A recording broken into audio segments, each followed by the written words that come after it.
Sutra 6. The mental modifications are restrained by practice and non-attachment. When I first met souls from the other side, they made it sound like death was so easy, but I felt so alone as I wandered without a body. The yogini, girl, the cats, and I all waited by the train tracks when I realized that every one of us had come to die. We had died to our lower nature, but we were caught in between, some intense mystery where we seemed to be pinned in a dream. More often than not, I found peace on my own, so that's when I wandered to the edge of this wonderful oasis and found forgiveness all alone. He gazed up at those stars. He spoke to himself as if the souls in different realms could hear from forever far. To anyone feeling lost and defeated, remember the way home. Go sit beside the flowers and trees. This is where the wild souls are grown. And if you're confused about what's next, don't dwell that we may be lost. The way is forward, and so we carry on at all costs. Remember, this way is the path we pave, and so we learn another lesson from nature. Only by going through hardship can we learn what it means to be brave. You are that wild flower, and you've come such a long way. Look to the light and rest in our nature. This is the same teaching that the wildest flowers display. And if you feel trapped, remember how this ground holds our roots. We have departed upon a great journey. Only by growing through discomfort can we produce the best fruit. We may not realize it now, but we are just where we're meant to be. Rejoice for this moment is what sets us free, said Forgiveness. I sat beside him and wondered where our instinct had gone. We are a species that is called to look after the earth, but how come so much has gone wrong? We have been given a fantastic purpose. All we have to do is look after ourselves and the earth, and yet for so much life upon the land, it's as if all life is cursed. The debt and oppression restricts us. Now the children of life are in such danger. The rich live so lavishly, while 98% of the world is so poor. I wish I could be calm, but all I feel is anger. When we view these issues from the material world, it's terrible and morose. But from the point of view of the soul, it's all part of our spiritual growth. Once we have died, we realize these physical problems don't impact our soul. And so when we view these dilemmas from a worldly perspective, we grasp at outcomes as if the world was in our control. Upon dying, we enter into the realm of spirit. We remember that the material world is an illusion. Keep your mind centered on our spiritual worth, and then you will transcend this awful confusion. Thank God that our material bodies die. Let this be a lesson you do not forget. Offer your living life to protect the planet, not take from it. This is the message so many people have missed, said Forgiveness. Yet my mind is still curious about all the confusion. Like, what is all this shit? How do we make sense of the pain? What do you do with the suffering that never quits? A moment later, the smoky cat approached. Forgiveness, it said. Huh? To answer your question, we can offer up forgiveness. And if that doesn't work, well, that's why they call me Mr. Kismet. You see, I've got a few tricks under my paws. Did you know that all cats come from God? Every creature everywhere is born perfectly, which means we have the same spiritual nature that has no flaws. And so when you feel pain, maybe the suffering makes you want to quit. I have a method that helps me when I just can't take any more of it. I feel what I'm feeling. I really melt into it like wax. And once I notice the pain, I ask myself one question. Could anyone else ever have felt this bad? And the answer is always, perhaps. When you think of it like that, it allows you to zoom out a bit. There you realize that the same pain and suffering you're feeling, well, there are many others who also have wanted to throw in the towel and quit. Now it's not just you alone. You see that this pain stretches into many others just like you. Can you go on for them? And if so, then show the rest of us what you'll do. You see, it's not so easy, but it is very simple. Offering up your pain and suffering to the world, then you'll have your answer, and on top of that, you'll be a leader and example, said Mr. Kismet. Now how come you cats are so smart? Where did you discover this advice that you've been giving? I'm starting to think you've been through a great deal of pain too. And how come it feels like you know what I'm thinking? It's the vibrations that emanate from you. Understand the message you communicate with another being. It has nothing to do with what you say, and it has nothing to do with the look on the musculature of your face. It's much deeper than that, much deeper. It's the vibrations that emanate from you, said Forgiveness.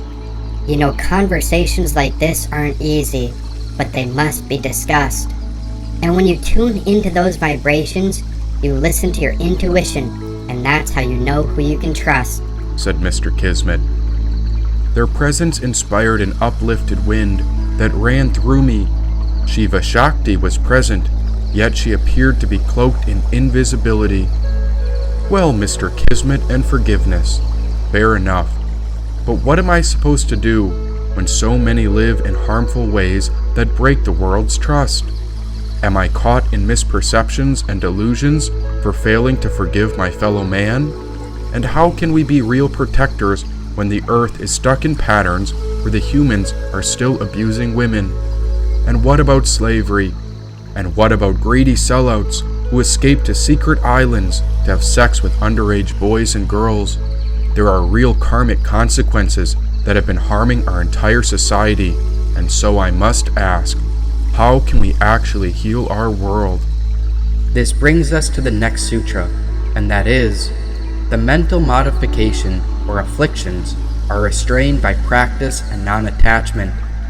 On the positive side, you practice. On the other side, you detach yourself from the cause of these modifications. The mystic gives both a positive and negative approach to thought control, which proceeds to elucidate in the following sutras. Of these two, effort toward steadiness of mind is practice, and so we examine the sutras to expand upon continuous practice, which is not just for 1 or 2 days. You have to always be at it, not just for a few minutes a day, and then allowing the mind to have its own free time all the other hours. It means you become eternally watchful, scrutinizing every thought, every word, and every action. How, you might wonder? Well, the mystic gives 3 qualifications. Practice becomes firmly grounded when well attended for a long time, without break, and in all earnestness. The first qualification for the practice is that it should be done for a long time. Unfortunately, we just want the result immediately. If I ask you to repeat a mantra or prayer and tell you that you will become more peaceful and realize beautiful things within, you will go back home, repeat it for 3 days, and then call me and say, "I've repeated it for 3 days, but nothing happened. Maybe this is not a suitable mantra for me. Can you give me a different one?" So the sage says, "For a long time," but doesn't say how long. And then the second qualification says it should be without a break. I often hear, "Oh, I've been practicing yoga, religion, or spirituality for the past 10 years, but I'm still the same." But how often? Has it been off and on? And so it must be continuous practice also. And the last qualification is in all earnestness. That means with full attention, with the entire application of your mind, and with full faith in your achievement. Even when you want something or somebody on the worldly level, you will be at it day and night. You don't sleep, you don't even eat, you are always at it. If this quality is necessary to achieve even worldly success, how much more success in yoga? So let us not be like little children who sow a seed today and dig it up tomorrow to see how much the root went down.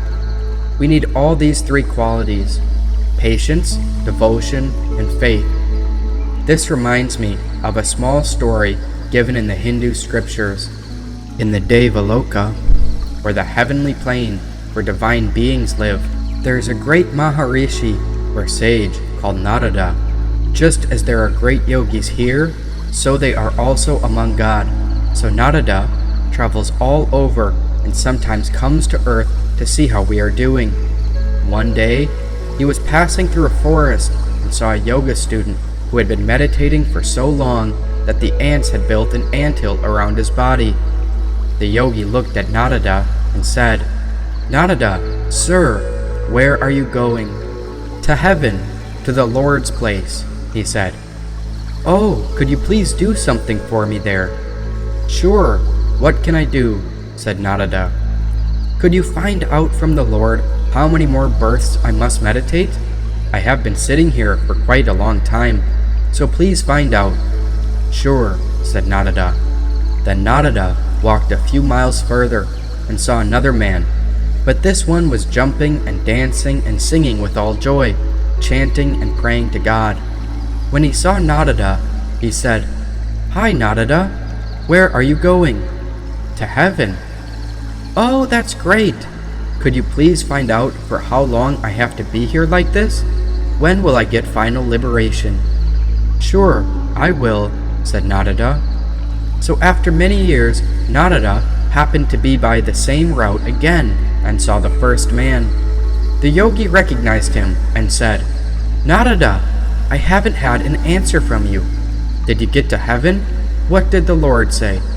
Non-atta said, "I asked, but the Lord said you still have to take another 4 births." "Another 4 births? Haven't I waited long enough?" said the man. He started shouting and lamenting. Non-atta walked further and saw the second man still singing and dancing. "Hi, non-atta, what happened? Did you get some news for me?" he said. "Yes," said non-atta. "Well, tell me." "Do you see that tree there?" said non-atta. "Sure." "Can you count the leaves on it?" said non-atta. "Sure, I have the patience to do it.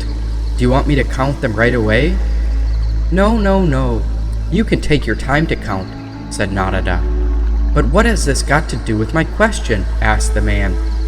"Well, the Lord says you will have to take as many births as the number of leaves on that tree," said non-atta. "Oh, is that all?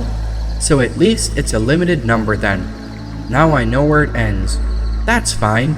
I can quickly finish it off. Thank God that he didn't say all the leaves in the entire forest," said the man.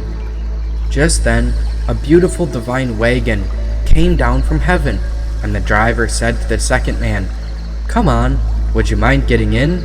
God has sent for you." "Am I going to heaven now?" asked the man. "Yes," said non-atta. "But non-atta, you said I have to take so many more births first," said the man. "Yes, but it seems that you are ready and willing to do that, so why should you wait? Come on," said non-atta.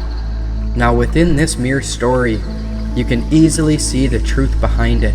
If you are patient, your mind is more settled, and what you can do will be more perfect. If you are unsettled and anxious to get to the result, you are already disturbed. Nothing done with that disturbed mind will have quality. So, it is not only how long you practice, but with what patience, what earnestness, and what quality also, said Forgiveness. "Yes, I understand, but I'm not even alive. Not long ago I was buried when my old life died. I'm ready and willing, but I don't even know who I am. I feel empty within, ever since I left the body of a man." You are our nature. The seer is the self. Look at the yogini and girl.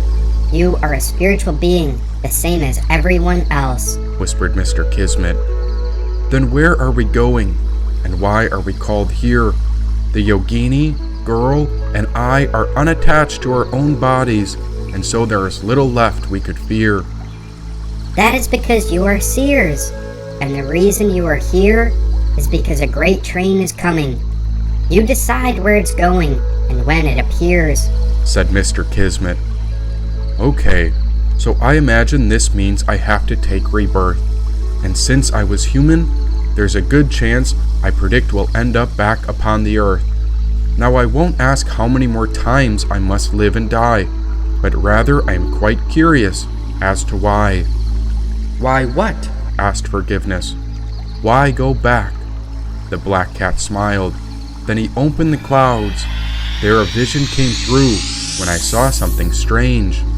What's that? "Football," said Mr. Kismet. "You see, the people of Earth are quite distracted. They care little for spiritual practice, and these stadiums of sports attract more people than churches or temples, and can even lead a person into indolence, intoxication, and even madness. Sports are fun and great. Why, I myself am even a fan of play. But if people worship athletes as false idols, then I question the motive to whom they pray. You see, their faith can easily sway, and they are devoted to people who can throw and run with balls. Meanwhile, the people in the stands worship the pre-game beers, the home runs, and all sorts of sports that range from soccer to golf. These sports attract millions of people, and yet these spectators gamble and bet more than they care to pray or worship. They show up, cheer for their team, engage in all sorts of debauchery, which leads many of them to go berserk. If only they had faith that strong, if only they were captivated to protect our world, yet they'd prefer to honor sports as their main religion, and so I leave it up to you. How will our future occur?" said Mr. Kismet. What do you mean by this?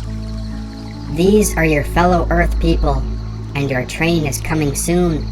The Yogini, girl, and you must do whatever it takes to get the world back in tune. They honor touchdowns, three-pointers, sports talk shows, and all sorts of nonsensical gossip.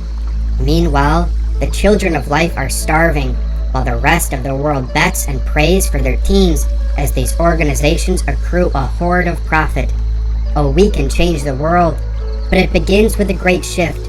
Summon the train, and we'll take it home to Earth.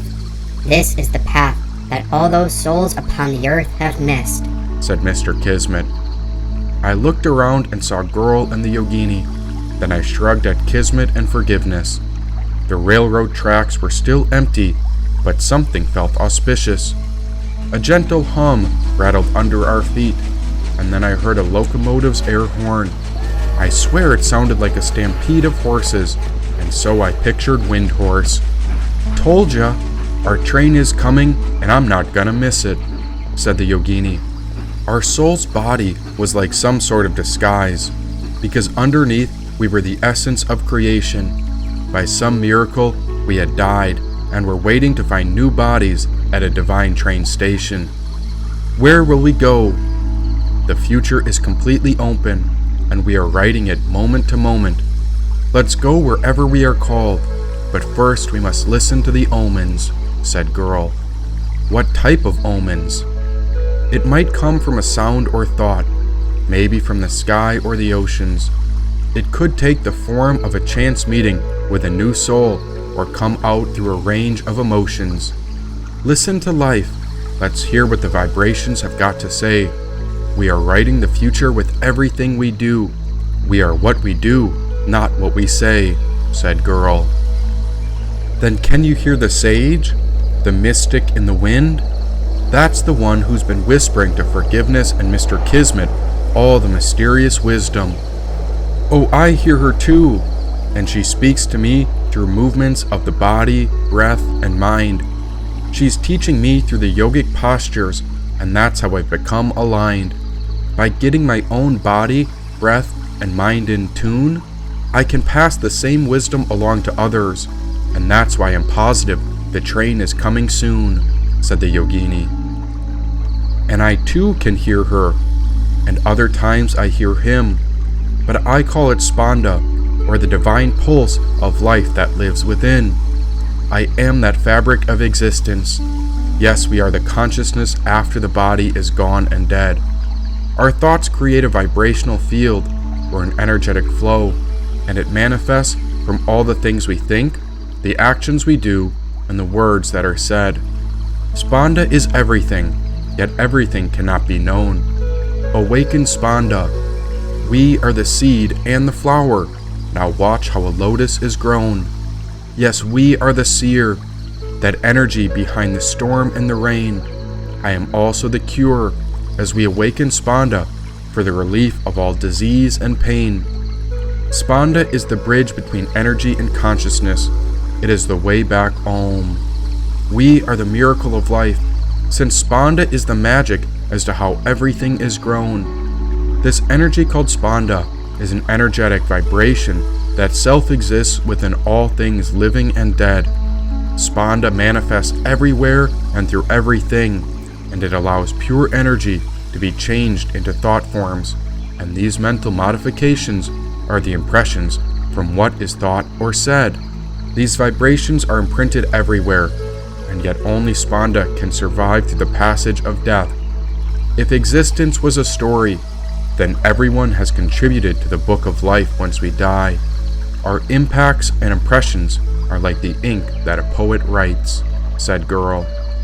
So you hear the sage too, but I haven't heard of Spanda before. How do we awaken Spanda? Is that how the brilliance of the lotus transforms? Through the power of vibration frequency, we rest in the resonance of sound to retune the body, speech, and mind. We find that we can reset the layers of our emotional, mental, physical, and spiritual bodies. Then through various frequencies, we can become aligned, said Girl. And you, what does the mystical vision in the wind say to you?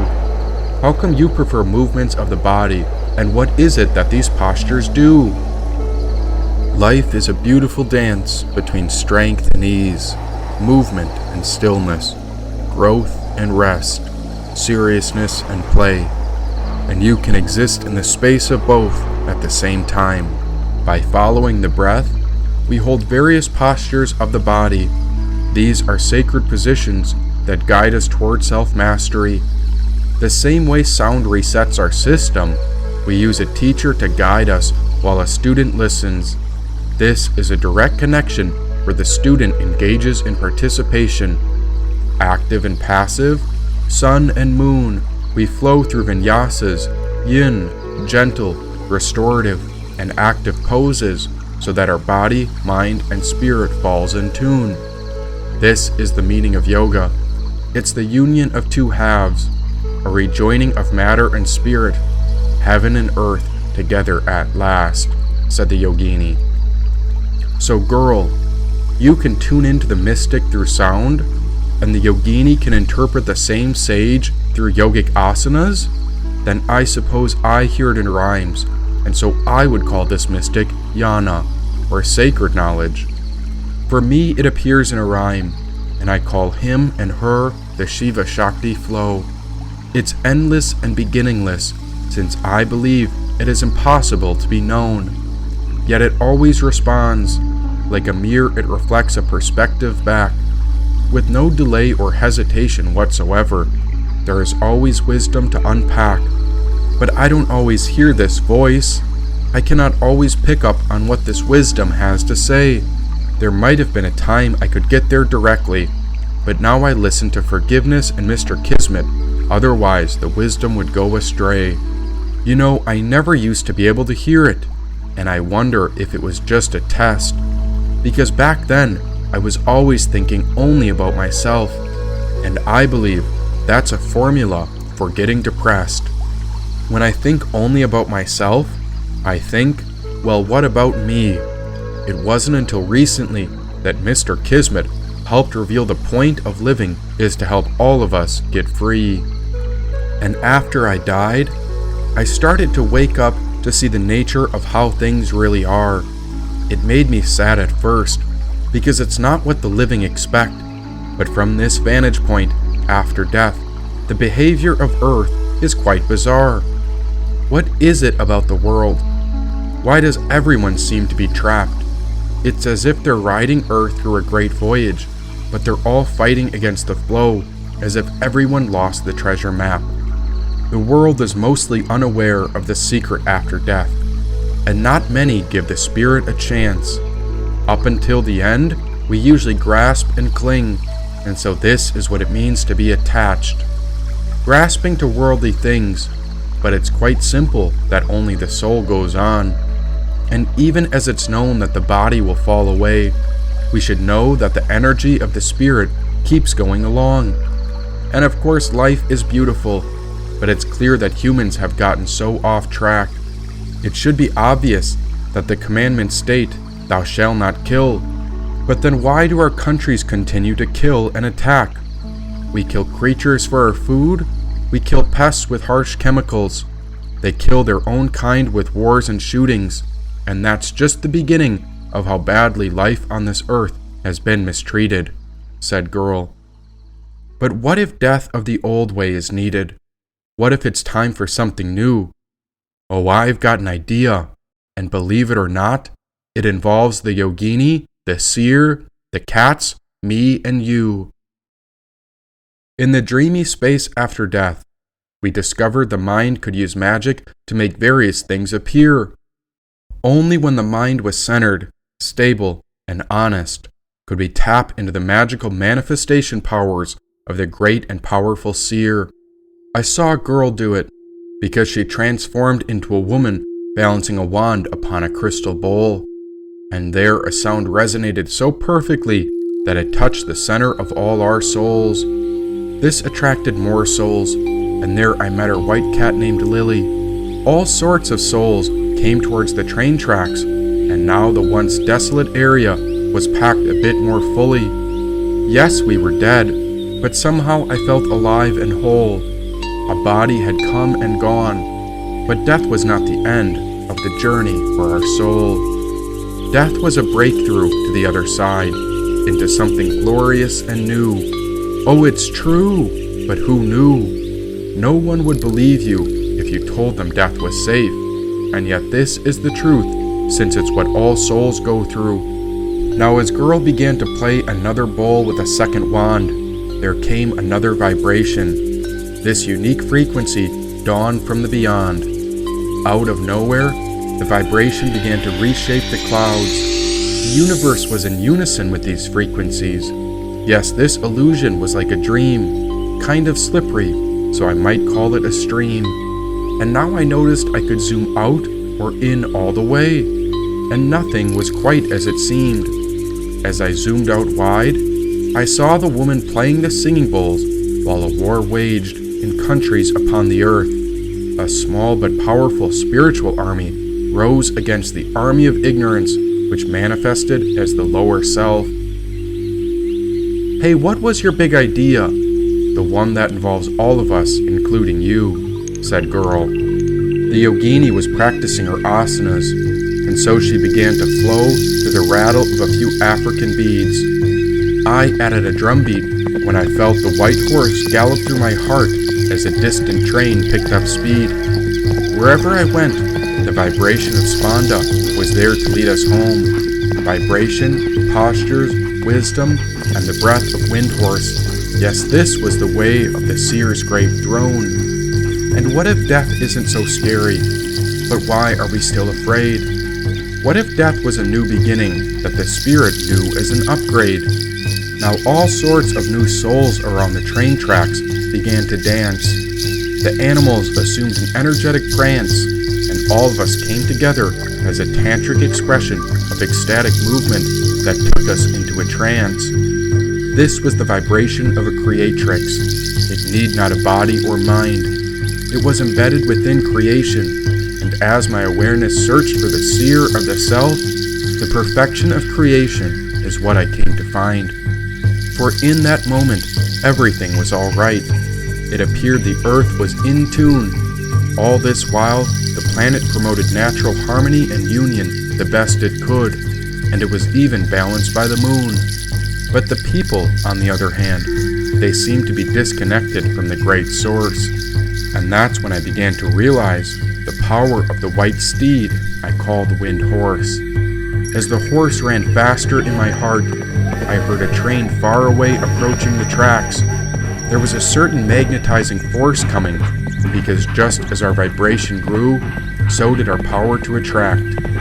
Is it just me, or does it feel like our world is about to collapse? Asked Girl. She ran her arms down a set of strings, then she looked me dead in the eye. So what's your big idea? Asked the cat, with the universe flowing out from her eyes. It's time for the old way to die. Death? Asked Girl. Well, something's got to give. Otherwise, how else will we change? It's written. This is the dawn of a new age, said Girl. Good thing I brought extra sage, said the yogini. We all heard the train coming, but still it had not come into view. I held the dark banner as high as I could. I wanted to alert the conductor that we were protectors of the world's youth. I do have a question. Does this mean that death is the truth?